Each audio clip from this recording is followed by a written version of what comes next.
Tudo isso você está vendo hoje, mas olha, isso não foi assim sempre, não, certo? Se vocês recapitularem, presta atenção no que eu vou falar. Se vocês recapitularem, eu falei que eu sou paraense de Belém do Pará. E vocês estão vendo aqui meu cabelo e também os meus olhos, que não são azuis, e o meu cabelo, que não é louro. Então, pensa assim, poxa, como é que o Gleison fez isso tudo? Gente, da minha história até chegar aqui a falar hoje com vocês, tem muita lágrima. Eu venho de baixo, classe média baixa, mais baixo do que médio. Sabe, daquele tempo lá dos anos 80 no Brasil que não tinha emprego, não tinha nada, não tinha esperança, não tinha emprego, não tinha nada. Então, para vir para a Alemanha foi um processo de muita luta, gente, muita luta. Normalmente, eu lembro uma vez, a primeira vez que eu fui no consulado alemão, lá em Belém do Pará, quando, né, eu conversei com a consuleza e eu expliquei para ela que eu queria fazer faculdade na Alemanha, ela olhou para mim e disse assim, olha, não é para você, a Alemanha não é para você. E eu assim fiquei assim assustado, de como assim não é para mim a Alemanha? Eu disse, a Alemanha não é para você. E eu, sabe, eu fui para casa com aquele sentimento, coração apertado, porque o meu sonho era o quê? Eu tinha um sonho de ver outras coisas.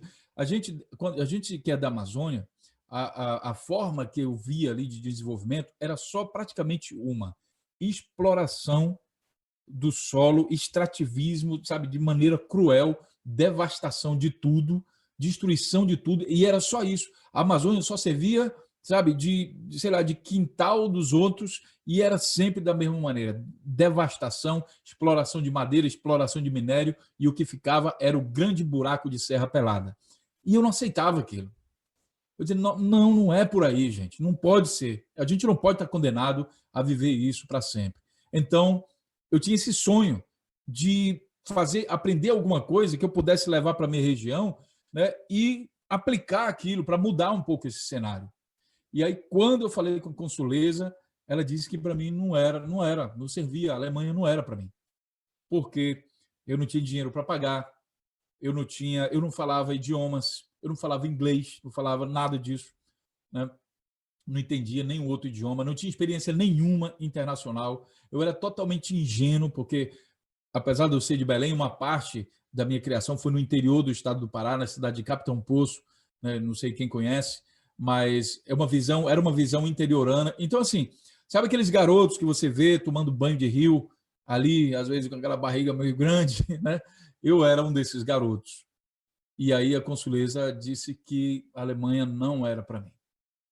Acontece que algo dentro de mim dizia, não, a Alemanha é para mim sim, eu vou ter que conseguir isso. E aí, para eu chegar aqui no dia de hoje, estar falando com vocês, gente, vocês não têm noção do preço que eu paguei para chegar aqui.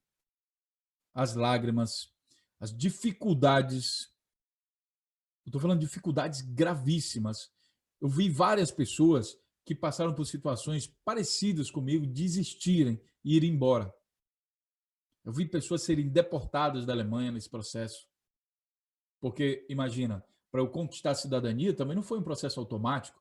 Quando eu cheguei na Alemanha, não existia um tapete vermelho me esperando. Eu tive que conquistar isso.